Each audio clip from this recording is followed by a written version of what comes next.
반갑습니다. 한국사 대중화와 올바른 역사 교육을 위해 열심히 뛰고 있는 한국사 전문 강사 강재민 인사드리도록 하겠습니다. 오늘은 지난주에서 고려시대를 대표하는 밀란, 그리고 가장 중요한 밀란, 시험에 자주 나오는 별 5개 자리, 바로 그 유명한 만적의 난에 대해서 한번 배워보도록 하겠습니다. 만적의 난 하면 너무나도 유명해서 아마 모르시는 분이 없는 걸로 알고 있는데요. 시험에도 굉장히 자주 출제되는 중요한 파트니까 오늘 저와 함께 잘 공부해 두셨으면 좋겠습니다. 먼저 지난 내용을 한번 정리해 보도록 하겠습니다. 이 망이 망수의 난은 고려 무신 집권기 때, 특히 정중부 집권 때죠. 바로 1176년 공주 명학소에서 망이 망수회가 주동이 되어 일어났던 대표적인 밀란입니다. 고려시대 때는 특이하게도 내가 거주하고 있는 지역의 등급에 따라서 나의 신분과 대우도 결정된다고 제가 말씀을 드렸습니다. 먼저 지방간이 파견되는 주연이 가장 높고 그 밑에 지방간이 파견되지 않는 속현이 있고 마지막으로 가장 낮은 곳, 바로 향소부곡이 있는데 공주 명학소는 소가 붙었으니까 바로 향소부곡이 됩니다. 이 향소부곡은 천민들의 집단 거주지라고 예전엔 배웠다고 제가 말씀드렸죠. 하지만 지금은 교과서 내용이 완전히 바뀌었다. 어떻게 바뀌었다고요? 여러분 한번 기억을 다시 상기해 보십시오. 천민들의 집단 거주지가 아니라 거주하는 주민들의 신분은 양인이지만 천민에 가까운 대우를 받았던 특수한 행정구역, 이렇게 기억해 두시면 됩니다. 그럼 뭐가 그렇게 힘들었느냐? 보통 고려시대나 조선시대 같은 전근대 시절에는 백성들이 3대 의무가 있어요. 일반 양인들이 부담해야 될 3대 의무, 제가 말씀드렸죠? 조세, 그 다음에 공납, 그 다음에 여기 있습니다. 그런데 이 향소부곡 주민들, 어려운 말로 잡칙이라는데 이분들은 조세, 공납, 역 플러스 알파로 추가로 구역을 부담해야 되니까 그 삶이 굉장히 힘들 수밖에 없었던 것이죠. 그래서 공주 명학소에서 망이 망수의 난이 일어났고 이 난은 무려 1년 6개월 동안 계속되면서 충청도 전쟁을 휩쓸었지만 안타깝게도 결국 실패하고 말았다. 하지만 이 망이 망수의 희생이 헛되지 않았다고 제가 말씀드렸죠. 이분들은 비록 자신들의 꿈을 보지는 못하고 죽었어요. 하지만 망이 망수의 희생과 노고 덕분에 이 향소부곡이 조금씩 없어져 갑니다. 고려시대 때는 향소부곡이 900개였다면 조선 초 태종 이방원 때는 100개로 줄어들었다가 이후 조선 중기 이후로는 완전히 자취를 감추게 되니까 이러한 망이 망수의 희생이 헛되진 않았다. 그래서 우리는 이러한 분들의 희생, 깨어있는 선각자, 혁명가 이런 분들 때문에 역사는 조금씩 진보하니까 우리는 이러한 분들의 희생을 결코 잊지 말고 기억하자. 그게 역사 공부를 하는 목적으로 제가 말씀을 드렸습니다. 자, 오늘은 더 유명한 밀란이죠. 정말 별 5개 이상, 정말 출제 빈도는 없습니다. 만적의 난에 대해서 한번 배워보도록 하겠습니다. 만적의 난, 출제 포인트 두 가지도 제가 짚어드릴 텐데요. 첫째는 뭐냐? 우리나라 최초의 신분해방 운동이다. 굉장히 독특한 겁니다, 여러분. 신분해방 운동입니다. 일반 밀란과는 성격이 다릅니다. 이 난을 주도했던 사람이 바로 만적이고 1198년 최충원 집권기 때 일어나게 됩니다. 그리고 이들은 노비들의 반란이었습니다. 그리고 신분해방을 부르짖었었죠. 이게 굉장히 중요합니다. 그 이전에 농민들의 반란은 뭡니까? 세금이 너무 무거워서, 너무 많아서, 탄간오리들의 수탈 때문에, 가름주구 때문에, 이걸 못 견뎌서, 역 때문에, 이런 것 때문에 반란을 일으켰다면 이번에는 양민, 즉 일반 농민이 아니고 최하층민인 노비들이 신분을 해방을 부르짖으면서 일으킨 난이라고 여러분 기억해 두셔야 됩니다. 굉장히 특이한 거죠. 그럼 노비는 어떤 사람들이냐? 노비는 정말 신분제 사회에서 최하층이죠. 노예입니다. 노예. 인간이 아니에요. 흔히 말하는 도구라고 표현합니다. 매매, 상소, 증여의 대상이고 그럼 물건과 같죠. 짐승과 같은 거죠. 그리고 인권도 없습니다. 의무도 없지만 권리도 없죠. 어떠한 권리도 없고 인권도 없습니다. 그러니 얼마나 불쌍한 사람들입니까? 그래서 이 노비들이 이때 신분해방을 부르짖게 된다. 그리고 그 당시 양민들의 삶도 녹록지 않았는데 노비들이 더 힘들겠죠. 그 당시 양민들의 삶이 얼마나 힘들었냐면 양민들이 일반 백성들이죠. 토지를 평균 1결 정도 가지고 있었어요. 이 1결도 제가 다음에 토지제도나 수치제도 설명할 때 자세히 말씀드릴 텐데 1결이면 대략 3,000평입니다. 그럼 3,000평의 땅을 갖고 있는데 풍년일 때 농사가 굉장히 잘 되었을 때 보통 18석 정도를 수확합니다. 1결에서요. 3,000평에서.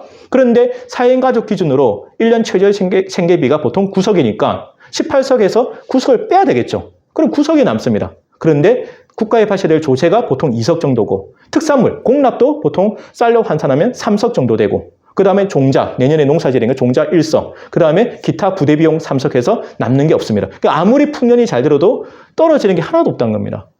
굉장히 비참하죠. 근데 문제는 풍년이 이럴진데 만약 흉년이 들거나 농사가 잘못 뜻대로 안 돼버리면 완전히 몰락하게 되고 굶어 죽게 되는 겁니다. 이게 농민들의 삶인데 노비들의 삶은 더 힘들 수밖에 없었다는 것이죠. 그래서 여기서 이 만적이라는 노비가 노비들을 모아놓고 했던 구호, 슬로건이 있습니다. 너무나도 유명해요. 여러분 잘 기억해 두시면 시험에 출제되는 포인트 두 가지거든요. 두 번째거든요. 만적이 뭐라고 부르신다면 이런 말을 합니다. 여러분 한 번쯤은 들어보셨을 거예요. 왕후장상의 씨가 따로 있겠는가? 멋진 말이에요. 왕후장상의 씨가 따로 있겠는가? 우리가 각자 주인을 죽이고 천적, 노비 문서를 불살려버려서 사만에서 노비라는 신분을 없애버리자. 멋지지 않습니까? 왕후장상의 씨가 따로 있겠는가? 우리가 각자 주인을 죽이고 천적을 불살려버려서 사만에서 노비라는 계급을 없애버리자. 정말 멋진 주장 아닙니까? 이게 시험에 굉장히 자주 나와요. 그래서 이 만적이 난 시험 낼 때 어떻게 되면 박스, 지문 안에 어떻게 나오냐면 이 구절이 딱 들어요. 왕후장상의 씨가 있겠는가, 따로 있겠는가, 이 말이 나오면 여러분 딱 캐치하셔야 돼요. 만적의 난에 대해서 물어보는구나. 정말 멋진 말이지 않습니까? 왕과 제후와 재상과 장군의 씨가 따로 있겠느냐? 누구든지 될 수 있다. 멋진 주장인데 보통 사람들은 이것을 만적이 제일 먼저 얘기했다고 주장하지만 안타깝게도 만적이 제일 먼저 주장은 아니고 이것은 여러분 진시황 아시죠? 중국의 진시황이 죽고 나서 농민 반란이 일어났는데 그 진시황 죽음 이후에 일어났던 대표적인 농민 반란이 바로 진승과 오강의 난입니다. 그 진승이 했던 말이에요. 그 진승이 왕후장상의 씨가 따로 있겠는가? 이렇게 했는데 이 말이 너무나도 파급력 임팩트 있으니까 중국 전역으로 퍼졌고 이게 바다 건너 우리나라까지 건너와서 고려의 노비였던 만적도 이 구호를 알고 공부하고 있었던 것이죠. 그만큼 유명한 말입니다. 정말 멋진 말 같아요. 역사를 바꾼 명언 같아요. 자, 그런데 이 만적이 어떤 사람이냐? 여러분, 만적하면 예전에 그 드라마 무인시대라든지 대중사에는 최충원의 산호라고 나옵니다. 실제로 많은 분들이 이 만적이 최충원의 산호라고 기억하고 있는데 역사적 근거는 전혀 없습니다. 썰입니다. 그래서 여기서 우리가 잘못된 역사 상식 하나 바로 듣고 가겠다. 뭐냐? 이 만적은 최충원의 산호라는 증거는 없다. 그럼 왜 그런 썰이 도느냐? 이 최충원은 그냥 가동이라고만 표현되어 있고 가동이 표현되어 있고 이 만적이 난 이야기 자체가 고려사 최충원 열전 안에 수록되어 있으니 아마 최충원의 산호가 아닐 거라고 추정하고 있을 뿐입니다. 어쨌든 노비는 맞아요. 노비는 맞습니다. 자, 그런데 이 만적은 범상치 않죠. 이름부터 여러분 범상치 않습니다. 보통 노비들의 이름은 이렇게 한자 이름이 안 들어갑니다. 이 만적은 1만 만자에 쌀 적답니다. 많은 것을 쌓는다. 1만을 쌓는다.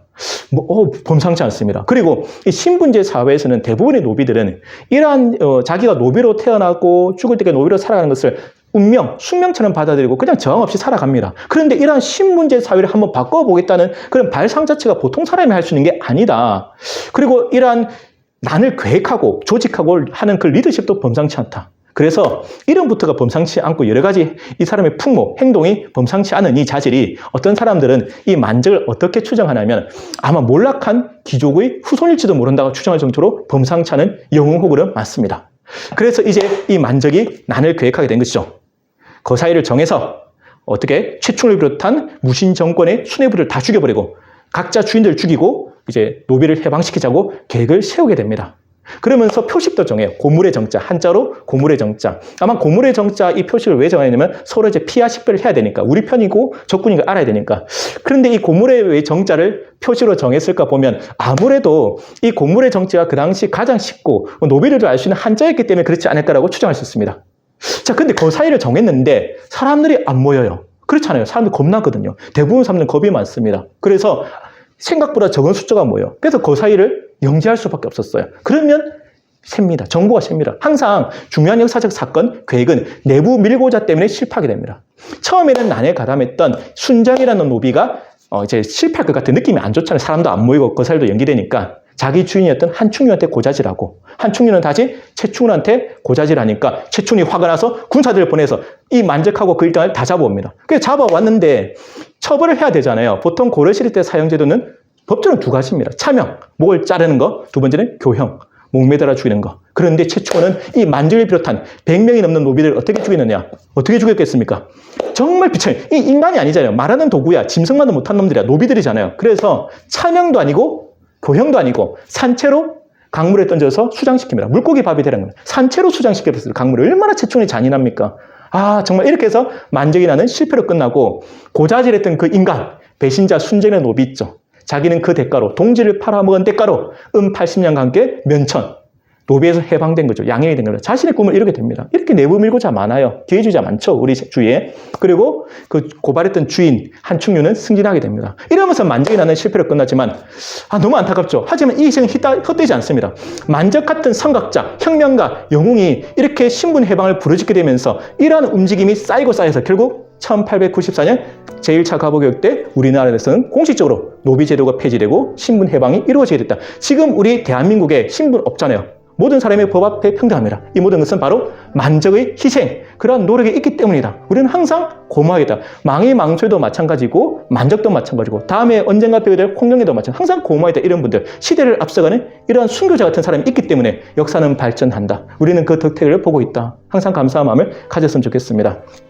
자, 이렇게 하면서 만적이 나는 실패를 끊으면서 다시 한번 복습해 보겠습니다. 여러분, 만적이 난 출제 포인트. 첫째 뭐죠? 우리나라 최초의 신분 해방 운동이다. 두 번째 뭐다? 만적이 부르짖던 슬로건 기억나시죠? 왕우장상의 씨가 따로 있겠는가? 이것만큼은 기억하셔야 돼요. 이 문구를 보는 순간 바로 만적이는 아니구나. 여러분 캐치하셔야 된다. 이렇게 해서 만적이 나는 실패로 끝났습니다. 정말 안타깝죠? 너무 마음이 무겁고 찹찹합니다. 항상 이렇게 시대를 앞서가는 선각자, 혁명가들이 불합리한 제도와 부조리한 현실을 바꾸기 위해서 수없이 저항하지만 그때마다 변변히 실패한다는 거 너무 안타깝다. 하지만 만적은 비록 현실에서는 패배자로 기억되지만 역사에서는 영원한 승자다. 우리는 항상 교과서에서, 책에서 이 만적을 배우고 공부하고 심지어 시험에서 무수히 접하고 있지 않습니까? 그래서 만적은 우리들의 가슴속에 영원히 살아있다. 이 말씀을 드리고 싶습니다. 자, 아무튼 오늘 강의는 여기서 마치도록 하고요. 제가 다음 주에 더 좋은 강의로 여러분들을 찾아뵙도록 하겠습니다. 여러분, 제가 항상 여러분께 드리는 말씀 있지 않습니까? 여러분들의 응원과 격려가 제게는 가장 큰 힘이 된다는 사실입니다. 여러분, 항상 많이 시청해 주시고 또 구독해 주시고 또 주위에 알려주시길 부탁드리겠습니다. 저도 초심을 잡고 끝까지 이 길을 달려가도록 하겠습니다. 여러분, 항상 건강하시고 행복하십시오. 여러분, 지금까지 한국사 전문 강사 강재민이었습니다. 여러분, 감사합니다.